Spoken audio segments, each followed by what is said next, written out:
los que no me conocen, mi nombre es Omar. Bueno, soy parte de la HUB y como agrupación integramos en un espacio que se llama Estudiantes por Derechos, en el cual hay distintas agrupaciones y también estudiantes autoconvocados, independientes, sin ideologías partidarias. Bueno, así organizamos esta tutoría para apoyo y guía de ustedes para rendir lo que son las mesas libres de este mes que iniciaron, y como venimos haciendo también desde la semana pasada con otras tutorías de otras materias. Bueno, sepan que todo esto va a estar grabado como iniciamos recién y se va a subir a nuestro canal de YouTube posteriormente para que lo puedan rever y repasar. El día de hoy tenemos presente al doctor Ramón Luis González, quien es abogado y doctor de la UNE, también especialista en Derecho Penal y titular de la Cátedra C de Derecho Penal, parte general de nuestra Alta Casa de Estudios. Bueno, desde ya el agradecimiento a usted de parte de mis compañeros y compañeras de la agrupación por la predisposición de siempre de ustedes para con los estudiantes. Y bueno, cualquier duda que tengan sobre esta tutoría lo pueden dejar en el chat, que seguramente el doctor lo va a leer y lo va a estar haciendo dinámico. Sin nada más que agregar, les cedo la palabra, doctor. Muchas gracias, Omar, por la presentación. Gracias a la agrupación por esta iniciativa que me parece muy útil para los alumnos. De todas maneras, más allá de que voy a prestarles toda la colaboración, todas las veces que me lo soliciten para este tipo de apoyo o tutorías, quiero recordarles que la cátedra tiene especialmente prevista una tutoría para las mesas de exámenes que está a cargo del doctor José María Arrieta. Es cuestión simplemente de que lo soliciten y eso se combina una semana antes de la mesa de examen, y él ya ha dado otras tutorías, perfectamente pueden acceder a través de él también a cualquier tipo de consulta sobre el particular. Pero desde ya cuenten conmigo para todas las veces que precisen realizar este tipo de actividades. Por supuesto que lo voy a hacer con mucho gusto. Antes de ir a las preguntas que seguramente me querrán hacer sobre la materia, quiero explicarles un poco cómo es la mecánica de funcionamiento de la mesa de examen de la Cátedra C de Derecho Penal, parte general. Bueno, nosotros venimos implementando ya hace unos años una mecánica de trabajo que consiste en que los alumnos que van a rendir a la mesa de examen primero deben pasar por un examen escrito, que es un multiple choice, que tiene carácter eliminatorio. Ese multiple choice se le hacen distintas preguntas de todas las bolillas del programa, y el alumno que logre al menos 6 sobre 10 puntos puede pasar a la segunda fase del examen, que consiste en el examen oral tradicional que ustedes conocen a través de un sistema de sorteo por bolillero. Con esas aclaraciones, les digo, es así como funciona la mesa de examen. ¿Bien? Por lo demás, bueno, luego de esta pequeña introducción, quedo a disposición de ustedes para las preguntas que quieran hacerme. Con mucho gusto les voy a responder.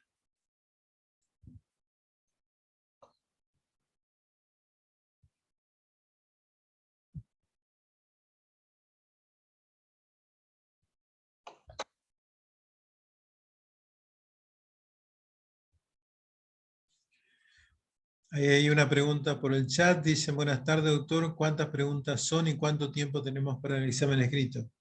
Está bien, muchas gracias por la pregunta.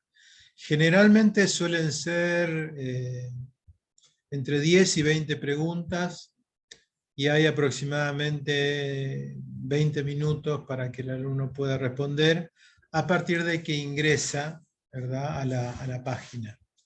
Es decir, ustedes cuando entran al aula virtual y se conectan al examen, a partir de ahí empieza recién a correr el tiempo para cada alumno. O sea que el tiempo que corre es individual, no es un tiempo único para todos. El alumno que puede conectarse, a partir del momento en que se conecta, le empieza a correr el tiempo. Y además la computadora, digamos, generalmente cuando se acaba el tiempo, bloquea la posibilidad de seguir contestando. El tiempo son entre 15 y 20 minutos aproximadamente. El Doctor, resultado buenas tardes. Buenas tardes. Buenas tardes, doctor. Soy de la Buenas tardes. extensión Posadas. Mi nombre es ¿Cómo le va? Graciliano. Quería consultarle si las mesas de febrero y marzo todavía son virtuales, doctor. ¿Son de cómo, perdón? Si son virtuales o presenciales solamente. Mire, nosotros vamos a estar tomando mesas de exámenes virtuales hasta ahora. Por ¿Hasta ahora cuándo, vamos a me dijo? hacer virtual. El examen va a ser Ajá. virtual. Febrero y marzo, los dos turnos.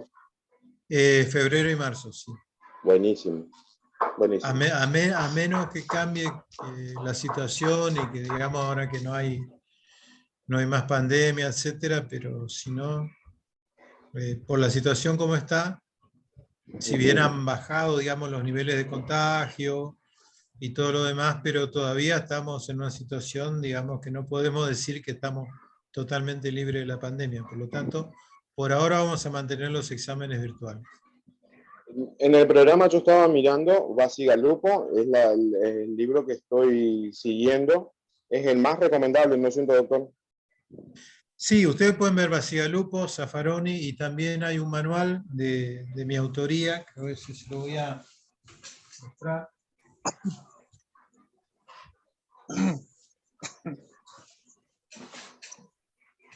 No sé si lo pueden ver, es este, es Derecho Penal, parte general de Editorial Astrea.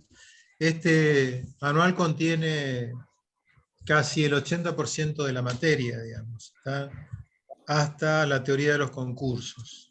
Ajá. Falta solamente lo que es consecuencias jurídicas del delito, el régimen de las penas, eso sí, no lo tienen aquí, eso lo pueden consultar en la obra de Zaffaroni, porque el problema con la obra de Basigalupo es que Basigalupo analiza básicamente el derecho español. Entonces, todo lo que es consecuencias jurídicas del delito tiene una regulación totalmente distinta en el Código Español del que tiene en Argentina. Por eso, para esa parte, es conveniente que ustedes consulten la obra de Zaffaroni. Pero igual, en la bibliografía, ustedes tienen una bibliografía general y una bibliografía específica. Tienen ahí a otros autores que pueden consultar, que se mencionan en la bibliografía del programa.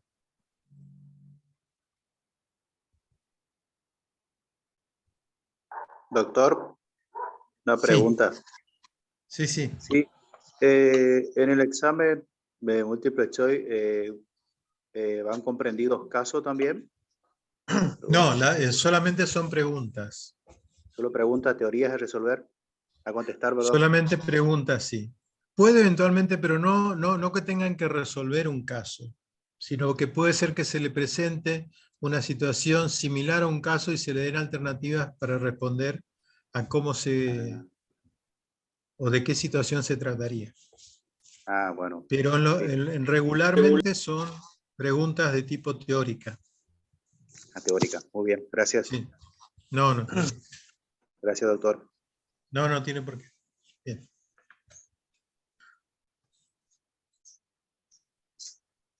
Yo te tomé una trompa. ¿Está bien? ¿Se vuelve el cuerpo? No, me hizo pum la cabeza.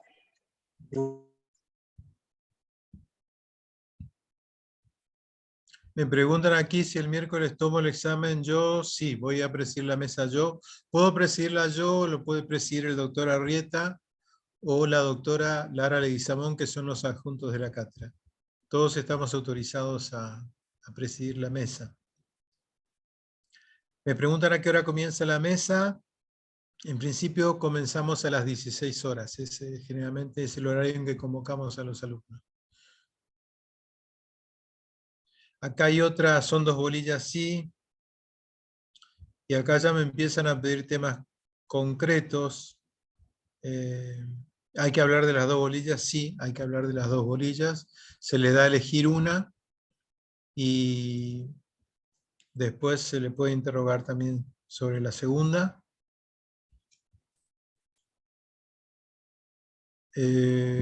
Bueno, acá hay 2 preguntas. Bastante grosas. Podemos empezar Si se puede ir de oyente a la mesa, por el momento no, porque es virtual. Si fuese presencial, sí. Si fuese presencial podría ser, pero solamente habilitamos a los alumnos que van a rendir.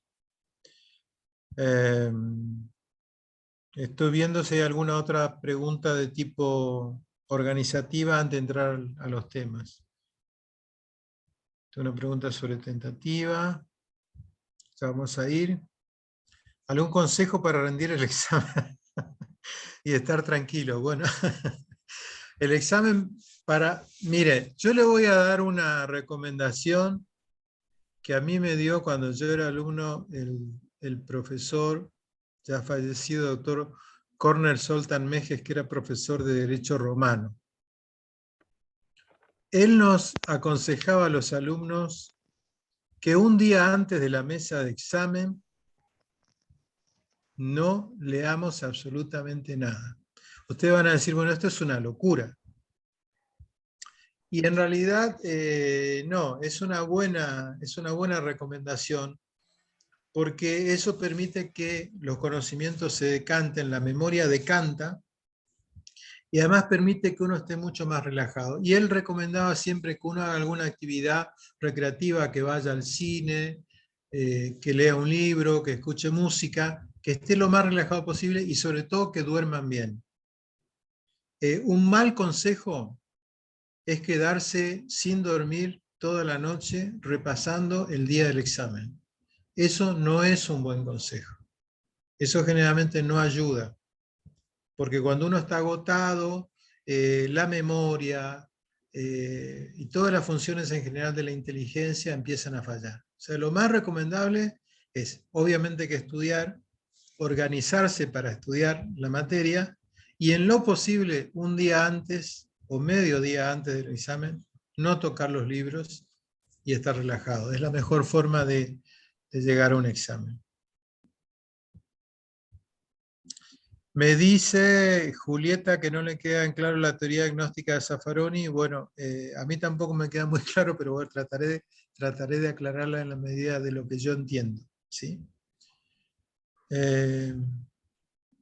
Si voy a tener piedad, bueno, no soy una persona despiadada, pero sí le quiero asegurar que, bueno, vuelvo a la memoria también otro recuerdo del profesor Mejes. Él decía que para ser justo basta con intentar serlo. Lo que yo intento es tratar de ser justo. Eso es lo que le puedo decir.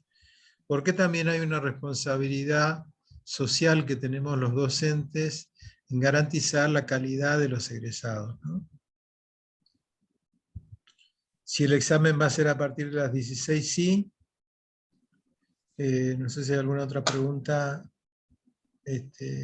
organizativa.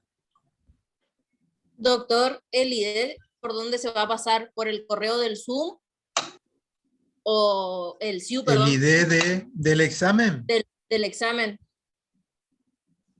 El ID del examen, digamos, del examen, perdón, ¿El examen multiple libre? choice, ¿te referís?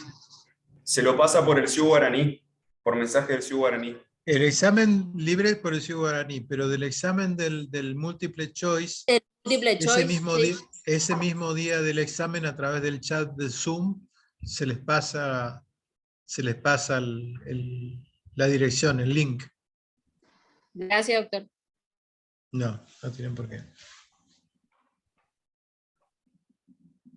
El sistema de bolillero sí es el sistema de bolillero, pero es un bolillero virtual. Es a través de una página de Google de números al azar.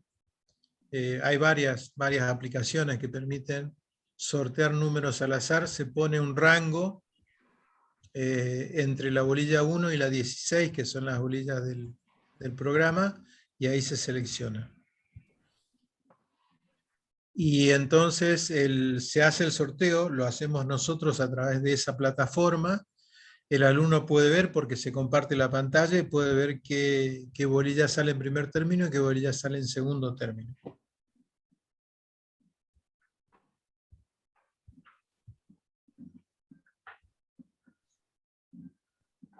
Bien. Los que están haciendo preguntas a través del chat, ¿pueden conectarse al audio y preguntar? Si no, tendría yo que ir apuntando las preguntas o que alguno de los compañeros de la JUP nos ayude con las preguntas. Si no, tendría que apuntarlas yo en algún papel, porque son varias. No sé si se pueden conectar. ¿Se pueden conectar o me van ayudando ustedes? Le vamos ayudando, pero si un estudiante quiere hacerlo, tal vez mejor así. Bueno, si alguien quiere hacer la pregunta directamente de contenido, lo hacemos.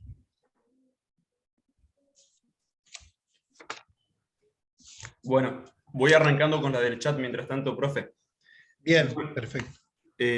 García pregunta, buenas tardes, doctor, ¿podría explicar las diferencias entre antinormatividad y antijuricidad y el exceso de las causas de justificación? Gracias. Bien, vamos a la primera entonces. Antijuridicidad y antinormatividad. ¿Cuál es la diferencia?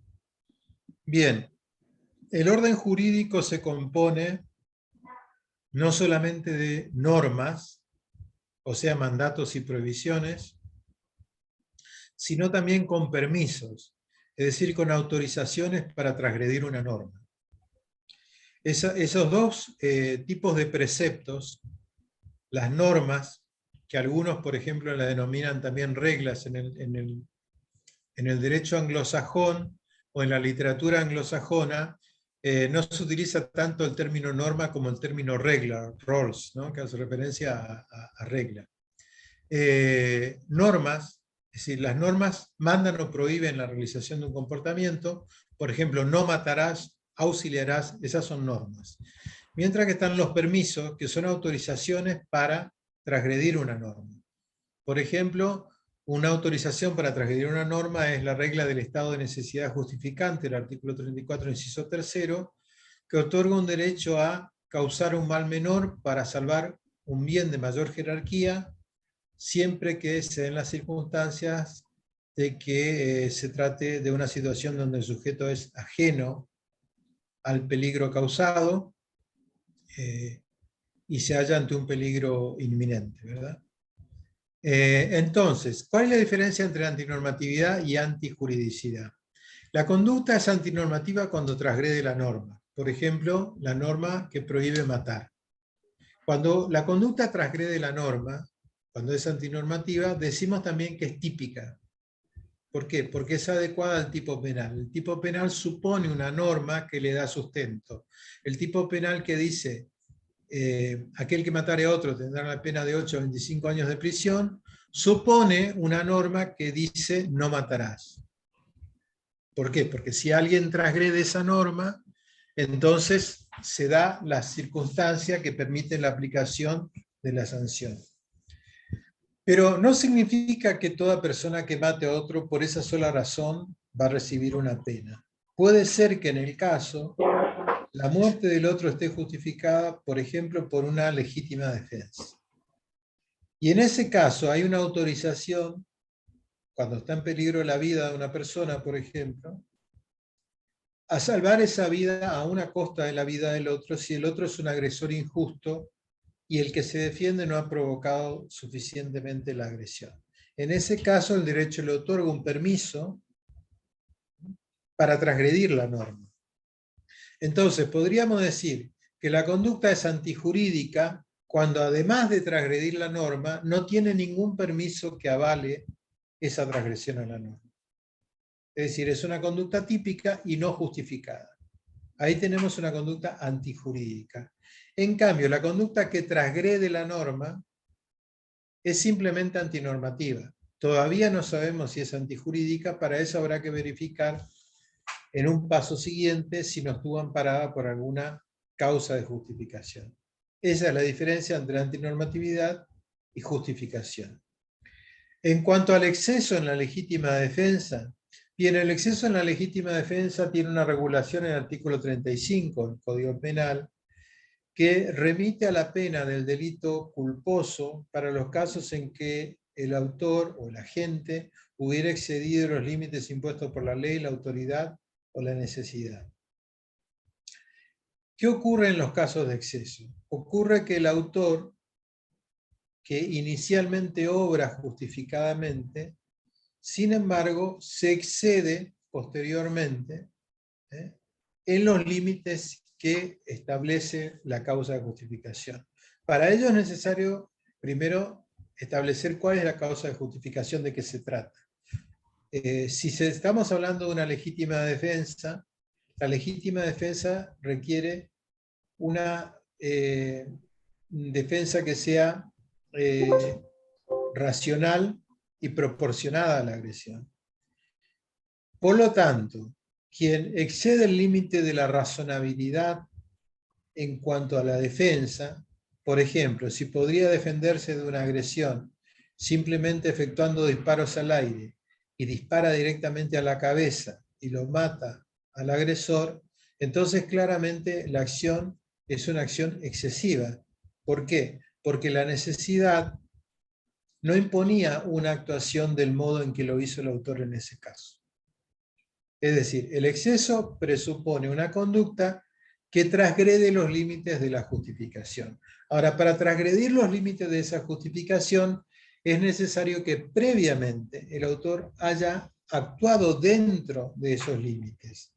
Por lo tanto, quien de antemano no tiene ninguna necesidad de reaccionar de la manera en que reaccionó, o quien no es agredido en una legítima defensa, no puede hablarse de exceso cuando nunca hubo directamente legítima defensa. Entonces, el exceso presupone una conducta inicialmente justificada que luego se torna antijurídica por el comportamiento del autor que excede los límites impuestos, como dice el Código, por la ley, la autoridad o la necesidad. Esa sería la aclaración. Seguimos, si te parece. Súper. Hay otra pregunta en el chat que dice, Julieta, profe, ¿podría explicar ámbito de validez temporal? Bien. Ámbito de validez temporal. Bien. Le voy a pedir que sigan el orden cronológico para respetar el orden en que fueron preguntando los compañeros, ¿no? Creo que sí, que esa era la segunda. Bien. El ámbito temporal de validez, a ver, excedería explicar todo el contenido del ámbito espacial. Voy a tirarle algunas ideas generales sobre el ámbito temporal de validez para que ustedes se puedan orientar. La ley penal, como toda ley, está hecha para regir hacia el futuro. Por lo tanto, la ley no tiene efecto retroactivo. La regla es que las leyes rigen para lo futuro y no tienen efecto retroactivo. La irretroactividad de la ley penal es la regla. Y eso surge del artículo 18 de la Constitución Nacional, que establece que ningún habitante de la nación podrá ser penado sin juicio previo fundado en ley anterior al hecho del proceso. Eso significa que la ley debe existir con anterioridad. Nunca puede tener efecto retroactivo. Nunca puede haber surgido con posterioridad al hecho. Las leyes posteriores al hecho, que se llaman leyes ex post facto, no pueden ser de aplicación en el ámbito penal por regla. Esta es la regla. ¿Hay excepciones? Sí. ¿Cuál es la excepción? Que esa ley fuese más benigna para el acusado. Si la ley es más benigna, entonces se hace una excepción al principio de irretroactividad. Ahí se puede establecer o se puede aplicar la ley de manera retroactiva. Pongo un ejemplo para que ustedes se den cuenta. Si una persona, cuando regía el delito de adulterio, cometía el delito de adulterio,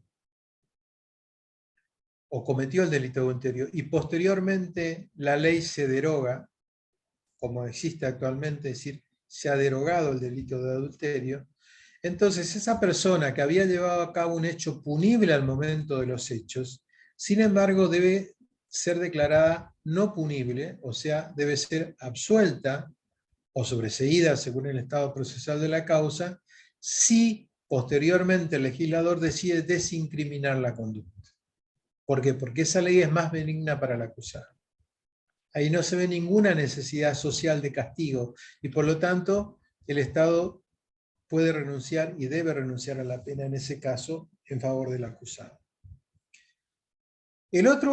La otra circunstancia donde puede regir la ley más benigna es en el caso que haya sucesión de leyes en el tiempo y entre el momento del hecho y el momento del cumplimiento total de la pena, en algún lapso haya regido una ley que haya sido más benigna.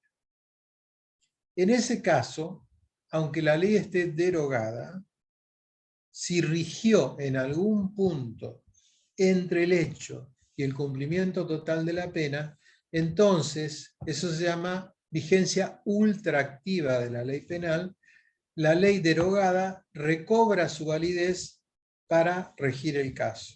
En ese supuesto se debe aplicar la ley más benigna, aunque hubiese sido derogada por otra ley.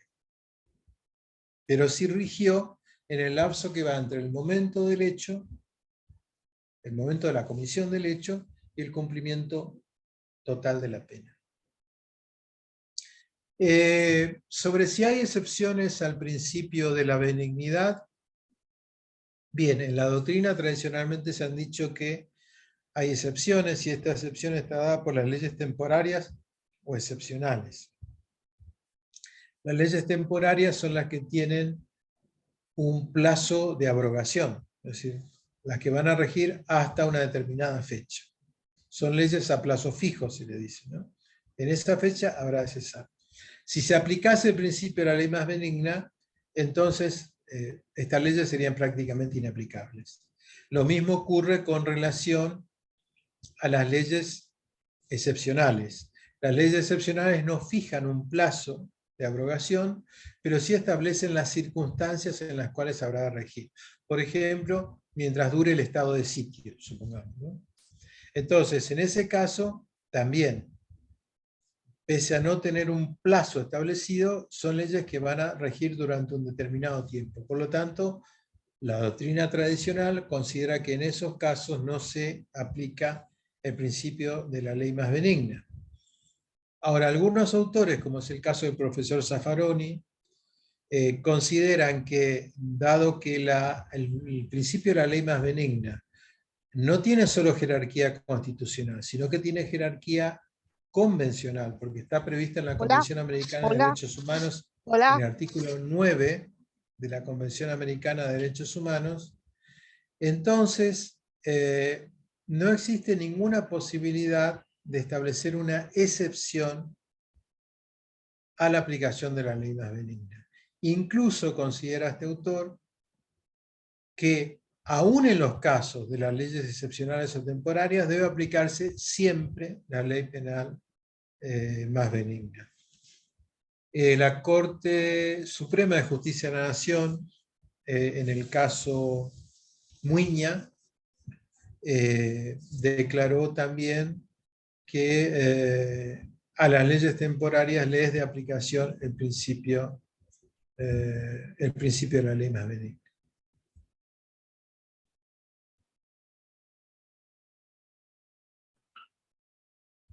Otra pregunta dice Diego García, ¿la teoría de alarma social se aplica en Argentina sobre la tentativa?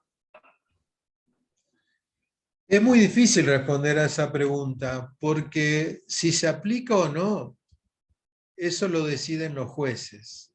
Requeriría, digamos, una investigación respecto a todas las sentencias dictadas en el país, o por lo menos la sentencia dictada por los tribunales superiores, y la Cámara de Casación Penal Federal y la Cámara de Casación de la Ciudad de Buenos Aires, para saber si efectivamente se aplica o no. Es probable que se aplique, que algunos autores lo apliquen. Que algunos tribunales, quiero decir, perdón, lo apliquen. Otra de las preguntas dice, doctor, ¿podría explicar los mínimos y máximos en cómputos de pena? No entiendo la pregunta. ¿Qué quiere decir los mínimos y máximos en pena? Los mínimos y máximos hay que consultarlos en la parte especial. Hay que ir a los delitos de la parte especial y ahí van a encontrar los mínimos y los máximos. La teoría de la gnóstica de Zaffaroni no me queda claro, profe, dice Julieta. Bueno, Julieta, el tema es así. La teoría gnóstica lo que dice es que ninguna de las teorías de la pena, sea tanto las teorías retributivas como las teorías preventivas, prevención general o prevención especial, pueden dar razón de la función que cumple la pena en la sociedad. En la opinión de Zaffaroni, ninguna de las teorías de la pena explica suficientemente para qué sirve la pena. Entonces, él se declara agnóstico. Agnóstico significa la persona que no puede acceder al conocimiento, ¿no? A ver, para compararlo con la religión, digamos. Una cosa es una persona que no crea en Dios, ese es el ateo, ¿no? Y otra cosa es una persona agnóstica. La persona agnóstica no dice que no cree en Dios. Dice que no puede saber si se puede acceder al conocimiento de Dios. Por lo tanto, no puede creer en algo a lo que no puede acceder en cuanto al conocimiento. Lo que dice Zaffaroni es eso, que no se puede saber cuál es alguna función cumple en la sociedad, pero que él no puede decir cuál es esa función, y por lo tanto declara que la pena no cumple ninguna función que él pueda conocer. Con lo cual dice que la pena no es más que ejercicio de poder, pero que no puede legitimarse, no puede racionalizarse de ninguna manera. En otras palabras, es un ejercicio de poder irracional, como lo es la guerra, dice. Tratar de racionalizar la guerra no tiene mucho sentido, pero está ahí como hecho de poder, y la función del derecho penal es proveer de un sistema de garantías para evitar que ese ejercicio de poder se desmadre, se salga de control. Esa es la función del derecho penal en la concepción de Zaffaroni. Perfecto. Camila Mora dice, doctor, ¿puede explicarme el concepto de concurso aparente y darme un ejemplo y su diferencia con el concurso ideal de la unidad 13? Y abajo, relacionado justamente, Maiten dice, si puede explicar lo mismo, diferencia entre concurso ideal y concurso aparente. Bien, el concurso ideal y el concurso aparente tienen elementos en común. En común tiene que, en el caso de concurso ideal o concurso aparente, estamos ante una sola conducta. Si hay una pluralidad de conductas, podríamos estar en presencia de un concurso real o un delito continuado, pero no de un concurso aparente o de un concurso ideal. Concurso ideal presupone un solo hecho, y por hecho debemos entender una sola conducta. Ahora, la diferencia entre el concurso aparente y el concurso ideal es que mientras en el concurso ideal esa sola conducta encuadra efectivamente en más de un tipo penal, es decir, se da un efectivo encuadramiento en más de un tipo penal, en el caso del concurso aparente, esto ocurre solo en apariencia. ¿Qué significa eso? Significa que si uno aplica una serie de reglas de interpretación, se puede dar cuenta que un tipo penal tiene preferente aplicación y desplaza a los otros tipos penales. Vamos a poner un ejemplo. Supongamos que una persona mata a su padre. Cuando lo hace, comete, pareciera, el homicidio del artículo 79 del Código Penal, porque ha matado a otro, y al mismo tiempo el artículo 80, inciso 1 del Código Penal, porque ha cometido o ha causado la muerte, mejor dicho, de un ascendiente. Pareciera que hay que aplicar los dos tipos penales. Sin embargo, una interpretación de la relación entre estos tipos penales permite demostrar que el parricidio no es más que un homicidio con un elemento específico, y es que la víctima tiene una relación de parentesco con el autor.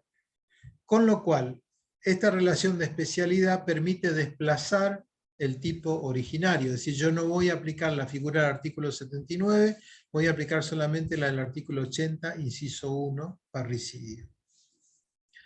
Esa es la diferencia entre un concurso aparente y un concurso ideal. En el concurso ideal, efectivamente una sola conducta encuadra en más de un tipo penal.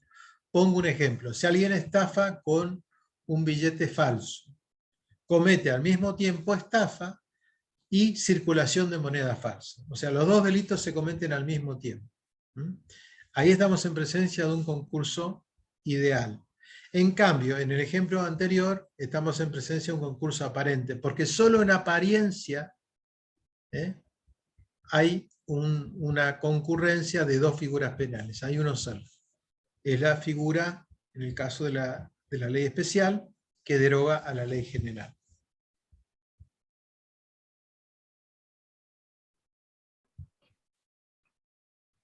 Otra pregunta dice, doctor, ¿puede explicar también la diferencia entre instigación y autoría mediata?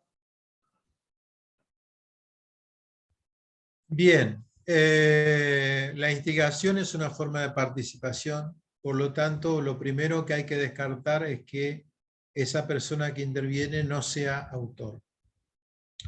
Para decir que no es autor, hay que afirmar que esa persona no tiene el dominio del hecho. Si tiene el dominio del hecho, entonces estamos en presencia de una verdadera autoría y no de una instigación. Pongo un ejemplo para que ustedes adviertan la diferencia. Una persona induce a un enfermo mental a que ataque a otra persona, sabiendo que este enfermo mental es una persona agresiva, y entonces le miente de que esta persona está queriendo matarlo para utilizar al enfermo mental para que éste vaya y cometa el hecho. Esto en principio sería una instigación, porque lo que está haciendo es generar falsamente, ¿no? con un falso motivo, lo está induciendo al enfermo mental a que cometa un hecho en perjuicio del tercero. Ahora, si el que induce al enfermo mental no es cualquier persona, sino que es el médico tratante, por ejemplo el psiquiatra, que tiene un ascendiente muy grande sobre el enfermo mental, entonces el psiquiatra puede tener el control de la conducta de esta persona, que prácticamente actúa como un robot bajo su dominio. Si se da esta circunstancia, que muchas veces se da también en el ámbito de las sectas criminales, por ejemplo, las sectas provocan una situación tal que el miembro de la secta queda totalmente subyugado por el líder de la secta y este tiene un dominio absoluto sobre la conducta de sus seguidores. En este caso también podríamos estar en presencia de una autoría mediata. Es decir, tendríamos razones para afirmar de que el autor tiene un dominio sobre la conducta del otro que actúa como un simple instrumento de él. Entonces la diferencia está dada porque en la autoría mediata el autor tiene el dominio del hecho porque puede manejar la voluntad del otro. En cambio, en la instigación simplemente hace nacer el dolo en el otro, pero no tiene el dominio de la voluntad. En ese sentido, el otro conserva el dominio del hecho. Por ejemplo, si alguien contrata a un sicario para que mate a otro, no hay ninguna garantía de que el sicario vaya a cometer el hecho. Puede ser que el sicario cobre el dinero y no cometa el hecho, por ejemplo. Y en ese caso hay una mera instigación, pero no hay una autoría mediata. Autoría mediata hay cuando el hombre de atrás, así se le dice, puede tener el dominio o el control sobre la voluntad del otro. Solamente cuando él tenga las riendas del hecho podemos hablar de autoría mediata.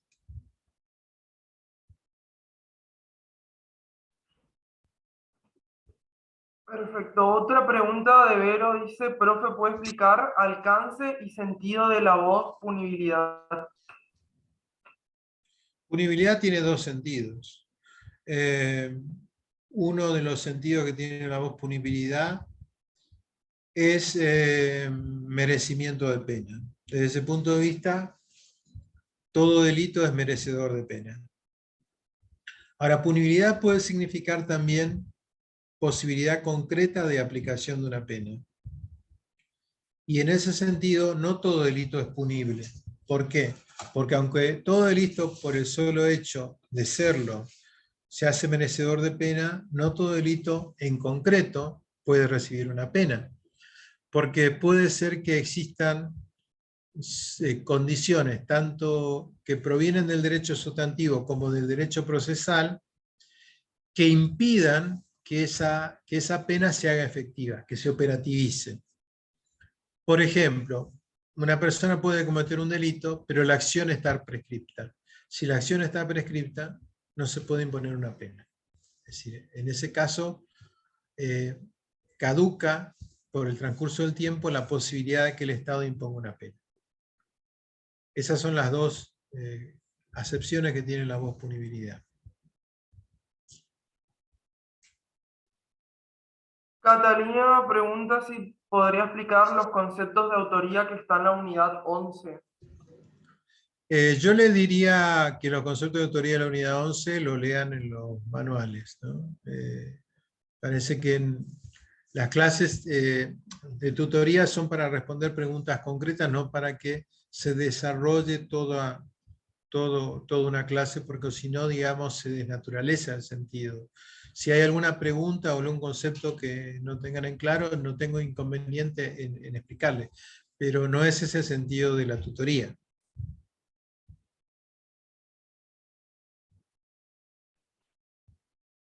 Perfecto. Juliana dice si puede explicar el sistema de juicio a prueba o probación. Bueno, eso sí merece una explicación porque ustedes no conocen derecho procesal y puede ser que eso sí les induzca error. ¿Qué sucede con la probation? ¿Qué es la probation? La probation es una alternativa que tiene el sistema legal para impedir la aplicación de una pena.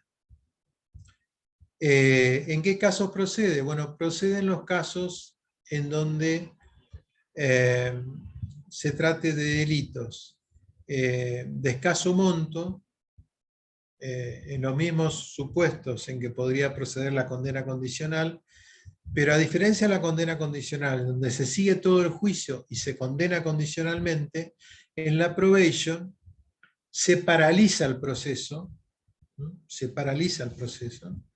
Es un sistema que permite la suspensión, la paralización del proceso, porque el acusado o el imputado ofrece reparar a la víctima en la medida de lo posible y se somete a una serie de reglas de conducta, una serie de actividades que debe llevar a cabo, por ejemplo, actividades a favor del Estado, trabajos comunitarios, o completar la educación primaria o secundaria, y entonces eso, durante un determinado periodo que el tribunal le va a fijar, eso permite valorar si el autor realmente ha enmendado su conducta, por decirlo de alguna manera, y de esa manera, si el sujeto no comete un nuevo delito y observa las reglas de conducta, entonces se puede declarar extinguida la acción y se evita el efecto estigmatizante de una condena. Esa es la función que tiene la probation.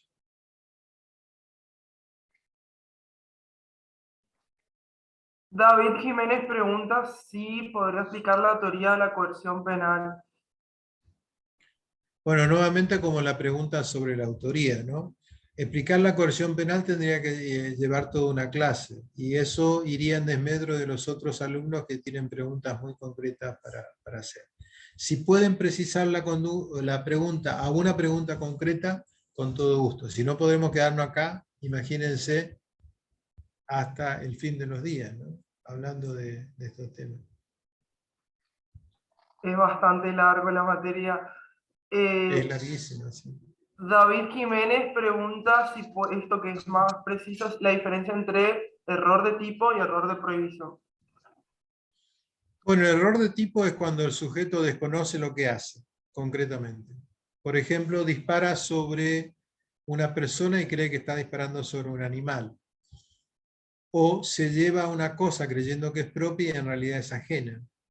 Cuando el sujeto desconoce lo que hace, está en un error de tipo. En el error de prohibición, el autor sabe lo que hace, pero supone erróneamente que el derecho le permite hacer lo que está haciendo. Por ejemplo, un locador a quien el locatario no le ha pagado el alquiler durante 3 meses, decide tirarle todas las cosas a la vereda y cambiarle la cerradura. Bueno, puede encontrarse totalmente, digamos, en la creencia de que tiene derecho a hacerlo, pero eso constituye el delito de usurpación. Es decir, no, el derecho no autoriza a turbar la tenencia de ese modo, sino que tiene que accionar judicialmente persiguiendo el cobro de lo que se le debe o la rescisión del contrato y la restitución del inmueble, pero no tiene derecho a acudir a vías de hecho para recuperar el inmueble.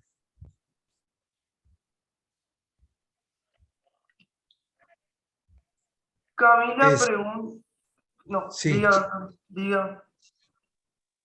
No, que eso último, digamos, que hizo en el ejemplo locador, si lo hace en la creencia de que tiene derecho a hacerlo, es un error de prohibición. Tendría un error de prohibición respecto del delito de usurpación. Sí. Sí, disculpa, doctor, ya que está hablando de ese tema, no sé si enciende la cámara. Quería preguntar, si es necesario también decir la diferencia, por ejemplo, en el error estamos en el estrato del la teoría del delito, en la tipicidad, y el error de prohibición ya estamos en el estrato de la culpabilidad. Si eso puede ser una diferencia o no es necesario decirlo y lo decimos como usted lo dijo, para ser más clara, o no sé si me explico. Sí, en el error de tipo, se analiza a nivel de la tipicidad. El sujeto que está en un error de tipo no tiene el componente subjetivo que requiere el tipo, que es el dolo. Se supone que el sujeto que está en error de tipo no tiene dolo. Por lo tanto, la conducta es atípica por ausencia de dolo. Si el delito está previsto solo bajo la forma dolosa, eso significa la impunidad.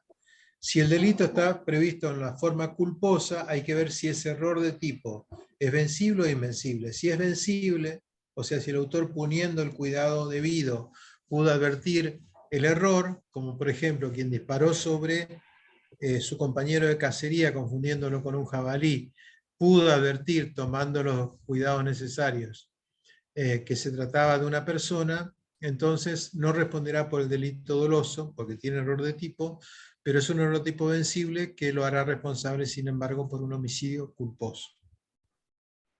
Entiendo, Eso sí, a sí, nivel sí, del error de tipo. En cuanto al error de provisión, sí, tiene que ver con la culpabilidad. Porque entiendo, el sujeto doctor. que está en un error de prohibición no comprende la criminalidad del acto. Entiendo. Muchas gracias, doctor. No hay problema. Voy a saltear la pregunta de Camila para hacerlo después para seguir con lo que es, digamos, teoría del delito. Marisela pregunta, buenas tardes, ¿podría explicar la diferencia entre estado de necesidad justificante y estado de necesidad disculpante? Gracias. Bien, No. la diferencia, como su nombre lo indica, es que uno justifica y el otro disculpa. Ahora, ¿por qué uno justifica y el otro disculpa? Tienen regulaciones distintas. El estado de necesidad justificante está en el 34, inciso 3. El estado de necesidad exculpante está en el 34, inciso 2. Cuando el 34, inciso 2 habla de la amenaza de un mal grave e inminente. ¿Cuál es la diferencia? Bueno, en que en el estado de necesidad justificante hay el sacrificio de un bien de un bien de menor jerarquía para salvar uno de mayor jerarquía. O sea, la diferencia esencial de bienes es lo característico del estado de necesidad justificante.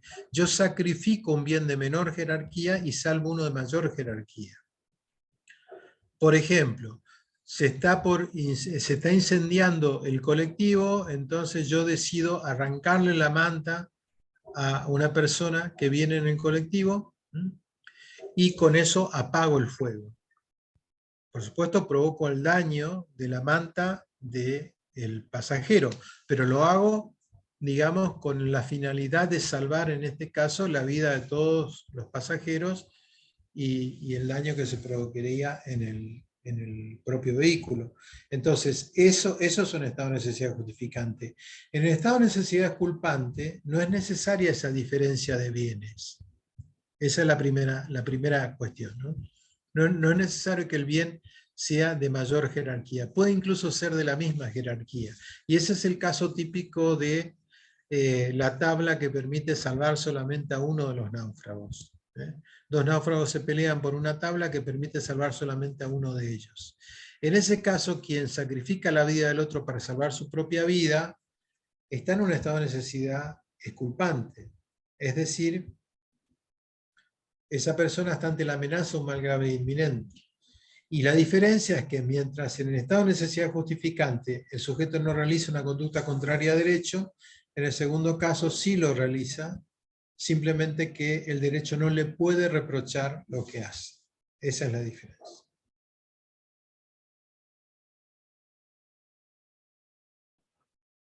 Camila Mora Doctor, y en cuanto, disculpe doctor, y en cuanto a en el estado de necesidad justificante requiere uno de los requisitos que el autor sea ajeno o extraño a la génesis del conflicto, y en el estado de necesidad exculpante pasa lo mismo, doctor, o no hace falta? No se pide que sea, uno pudo haber provocado inclusive la situación. Gracias, doctor. Hay una pregunta que dice, disculpe, yo pregunté acerca de la autoría mediata, le hago otra consulta con respecto a esto. En una autoría mediata, también el hombre de atrás puede valerse de una persona que actúa sin dolo y atípicamente. Sí. Sí, es así. Y Acosta Marcos pregunta si podría explicar la diferencia entre unificación de penas y condenas. Bueno, la unificación de penas y la unificación de condenas tiene una regulación parecida en el sentido de que la situación que genera tanto una como otra es la misma. Y es que una persona que está cumpliendo pena debe ser juzgada por un hecho distinto.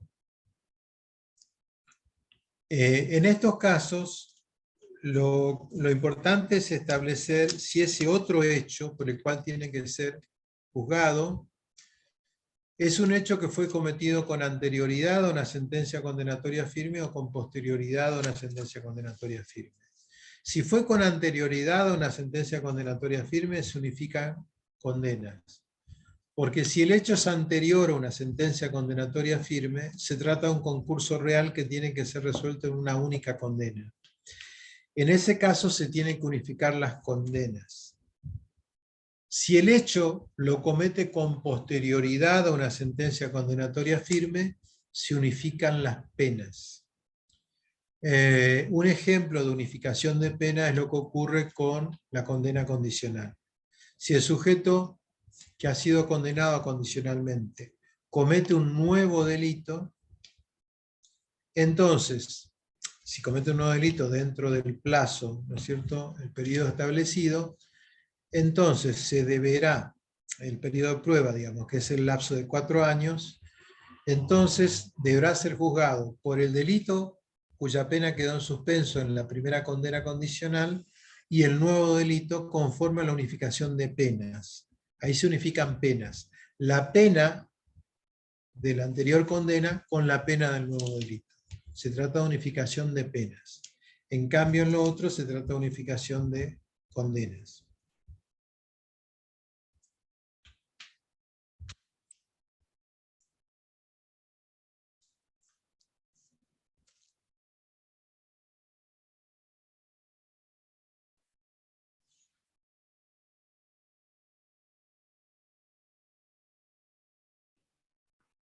Chicos, si alguien quiere activar el micrófono, lo puede hacer, o si lo quieren dejar en el chat, hasta ahí llegaron las preguntas.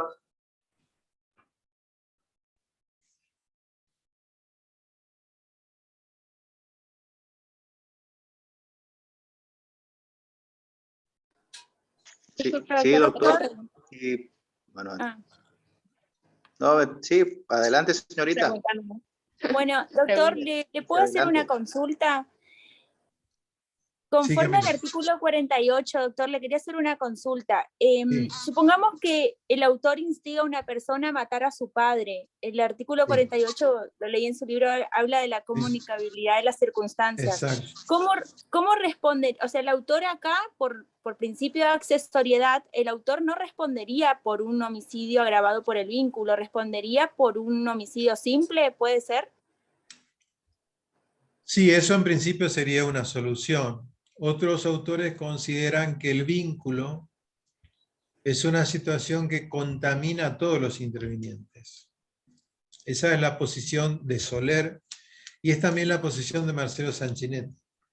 Considera que en esos casos es tan grave para el autor como para el instigador el cometer un hecho de esa naturaleza.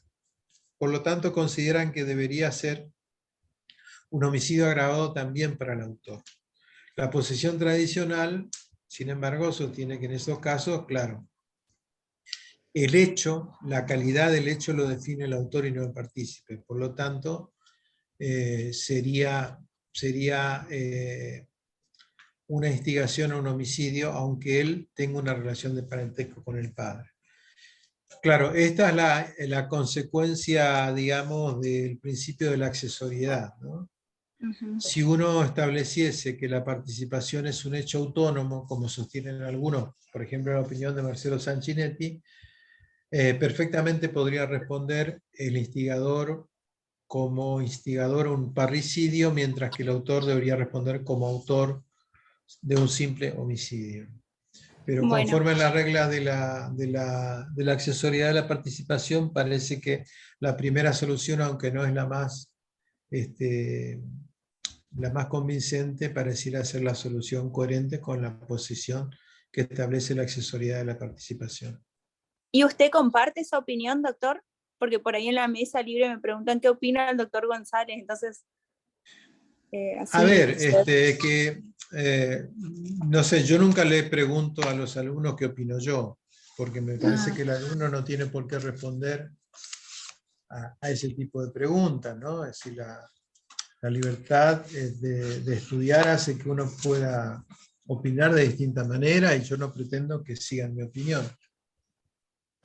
Me parece, sí, justo que en esos casos la solución de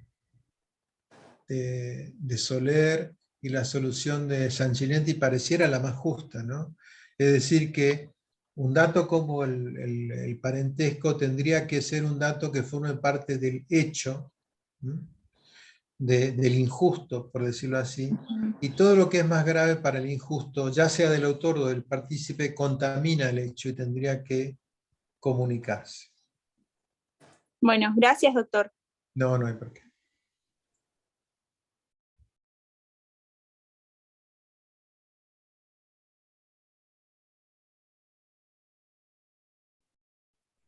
Pueden activar sus micrófonos quienes recién querían hacer una pregunta. Creo que Gustavo Rodríguez quería hacer una pregunta.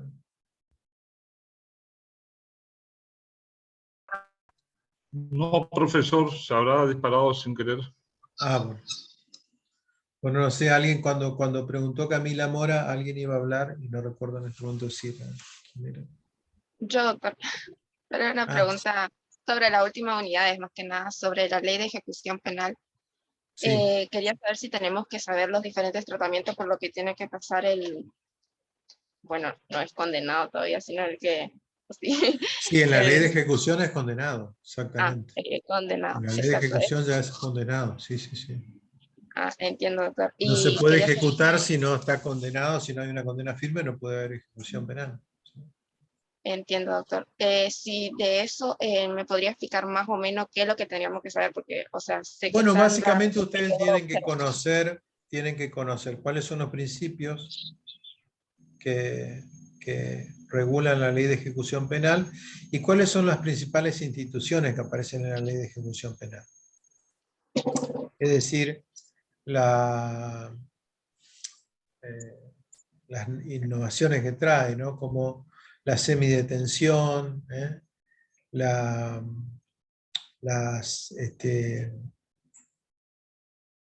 libertad vigilada, bueno, todas esas instituciones que trae la ley de ejecución penal, ¿no? Perfecto, muchas gracias, doctor. No, no ¿Hay que tiene- seguir explicando ahora?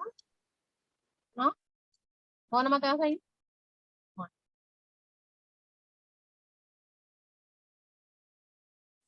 Me preguntan qué es el patronato. El patronato es una institución que puede ser pública o privada que colabora con la reinserción social del condenado. Muchas veces se trata de voluntariado social, es decir, gente que dedica parte de su tiempo a servir a los demás, por decirlo así, y que realizan tareas para ayudar a las personas que han sido condenadas a volver a insertarse en la vida social, a conseguir trabajo o a completar la educación, etc. Ese es el patronato.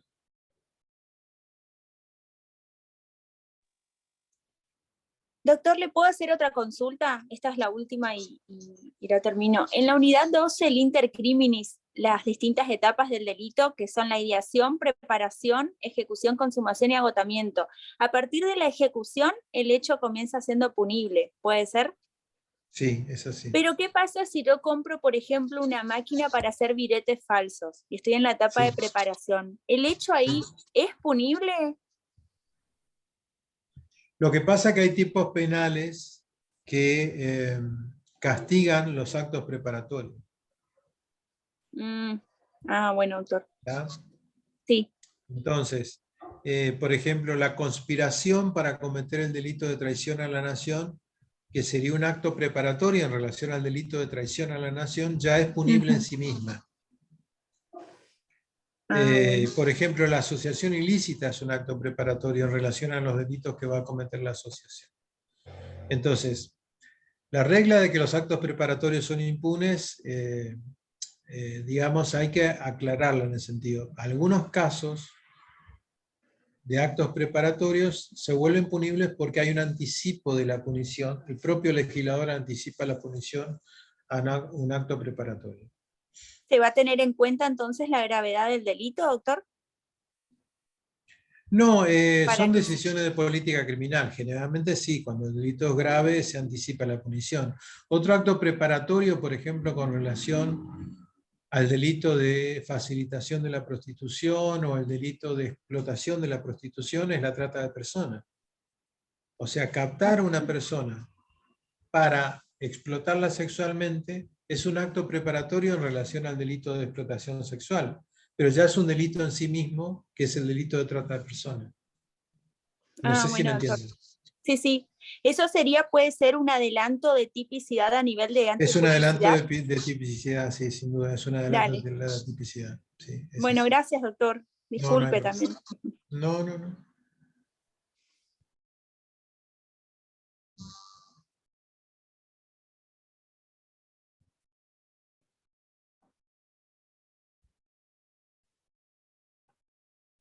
Perfecto. Si no hay alguna pregunta más, podríamos dar por finalizado. Sí, no sé si alguien quiere hacer alguna última pregunta. Sí, yo tengo una pregunta. Lo que es en la Corte Internacional Corte Penal Internacional, ¿eso se tiene que estudiar desde el Tratado de Versalles o desde antes, o de lo que son los tratados de La Haya? Eso. La Corte Penal Internacional se creó con el Tratado de Roma del año 2002. Si bien hay, digamos, toda una tarea preparatoria, después de la Segunda Guerra Mundial, la Organización de las Naciones Unidas después de los juicios de Nuremberg, tuvo como propósito la instauración de un tribunal penal internacional. Pero esa tarea fue muy ardua, costó muchísimo, era una tarea que consistía además en integrar distintos sistemas normativos, los sistemas asiáticos con los sistemas occidentales, el common law con el derecho codificado. Eso es una tarea enorme que culminó recién con la instauración de la Corte Penal Internacional en el año 2002. Desde ahí, a partir del Tratado de Roma y de la aprobación por un determinado número de países del Tratado de Roma, entró a regir la Corte Penal Internacional. Si no, yo era o sea, mi pregunta se basa en lo que es en la introducción al tema, si era necesario desde Versalles, bueno, o desde Nuremberg, o más atrás sería en el tiempo. No, es suficiente como ustedes conozcan, digamos, el proceso que condujo a la instauración de la Corte Penal Internacional, y sobre todo, fundamentalmente, lo que ustedes tienen que conocer es el Tratado de Roma, ¿no? Ok, muchas gracias, doctor. No hay problema.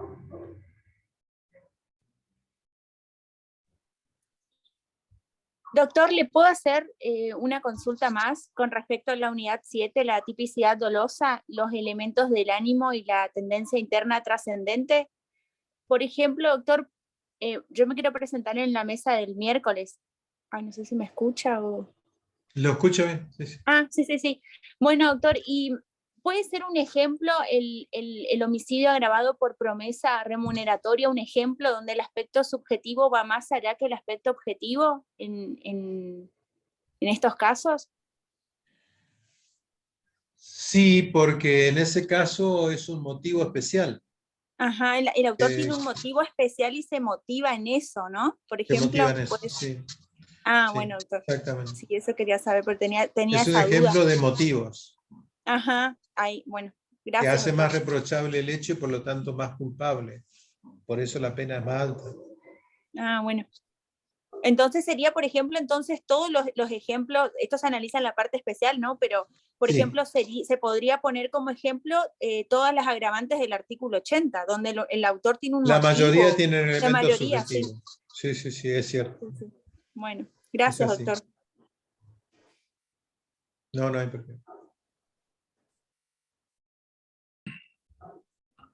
Bueno, perfecto. Si no hay más preguntas, podríamos dar por finalizado esta tutoría de Derecho Penal Parte General.